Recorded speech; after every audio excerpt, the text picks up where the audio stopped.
ہوں، مسند امام احمد بن حنبل کی روایت ہے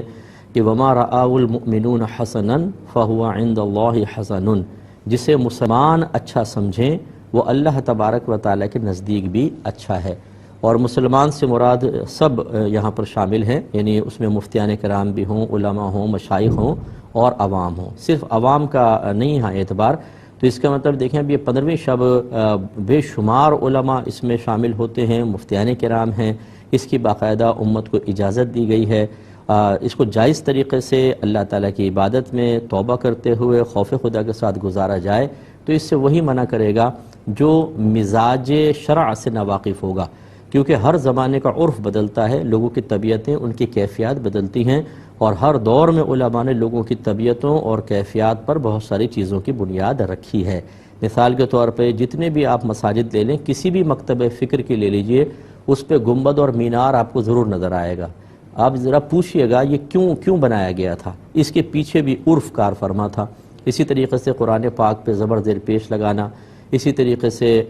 مدارس کا قیام، پھر ان کے سلیبس کا انتخاب، اسی طرح ہر مسجد کو آپ دیکھ لیں، پکی مسجد ہے اس کی ڈیکوریشن کی جاتی ہے، سجایا جاتا ہے، مسجد کے اندر مطلب کارپیٹس ہیں، قالین ہیں، یہ پہلے کبھی بھی نہیں تھے، کیوں ایسا کیا گیا؟ تو اس کا مطلب یہ ہوا کہ عرف بہت بڑا کردار ادا کرتا ہے، اس لیے ہم گزارش کرتے ہیں جو لوگ اس کے منع میں شدت کرتے ہیں کہ خدا را لوگوں کو آنے دیں۔ لوگ تو ویسی مسجدوں میں نہیں آتے۔ ہاں یہ میں ضرور عرض کروں گا کہ اس میں خرافات میں حصہ لینا وہ بالکل غلط ہے، اور ایسے ہی مسجدوں میں آ کے صرف نوافل پڑھ کے نکل جانا یہ بھی مطلب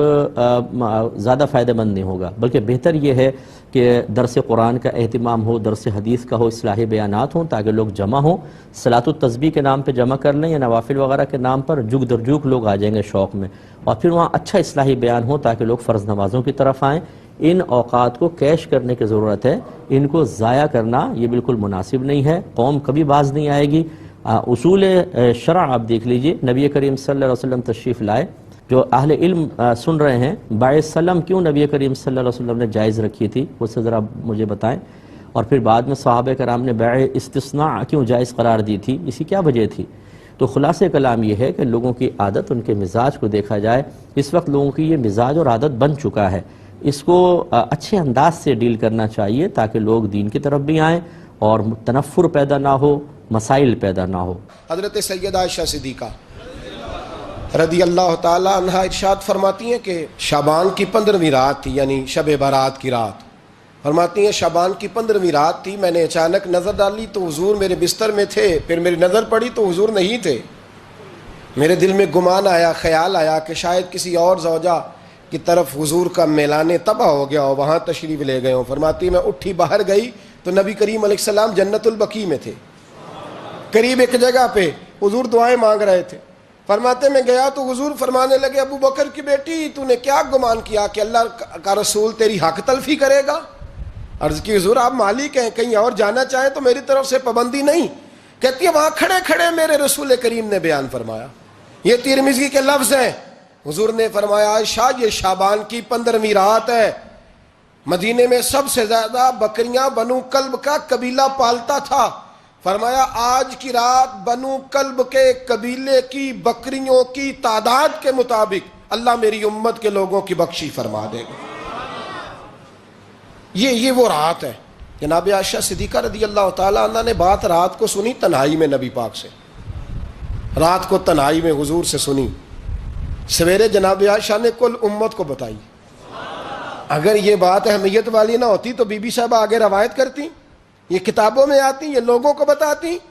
حضرت عائشہ نے روایت کیا اور مولا علی شیر خدا نے تو کھل کے کہا، ابن ماجہ میں حضرت علی سے پیار کرنے والوں کے لیے الگ عنوان، مولا علی نے کھل کے فرمایا شعبان کی 15ویں رات کو رات عبادت کرنا اور سویرے روزہ رکھنا۔ حضرت علی کے لفظ بائی نہیں سیاستہ میں، رات کو روز عبادت کرنا، دن کو روزہ رکھنا۔ ویسے تو رب کریم ہر روز تہجد کے وقت پہلے آسمان پر نزول اجلال فرماتا ہے اور لوگوں کو فرماتا ہے کوئی بخشش مانگنے والا؟ کیا انداز ہے مولا علی شیر خدا حدیث روایت کرتے ہیں، رنگ کیا ہے؟ فرمایا باقی راتوں میں نا تھوڑا سا پیکج ہوتا ہے، تھوڑا سا آخری حصے میں رات کے شب برات کو نا رات چڑھتے ہی اللہ پہلے آسمان پر جو اس کی شان کے لائق ہے نزول اجلال فرماتا ہے، اور پہلا جملہ یہ فرماتا ہے ہے کوئی معافی مانگنے والا؟ جب 15 شعبان کی رات آئے جس کو ہم شب براءت کہتے ہیں، تو اس رات کے بارے میں فرمایا کہ قوموا لیلہا، اس کی رات کو قیام کرو، یعنی رات عبادت کرو، اور صوموا نہارہا، اور اس کے دن میں روزہ رکھو۔ تو خاص اس دن کے حوالے سے نبی پاک صلی اللہ علیہ وسلم نے روزہ رکھنے کا حکم ارشاد فرمایا۔ اگرچہ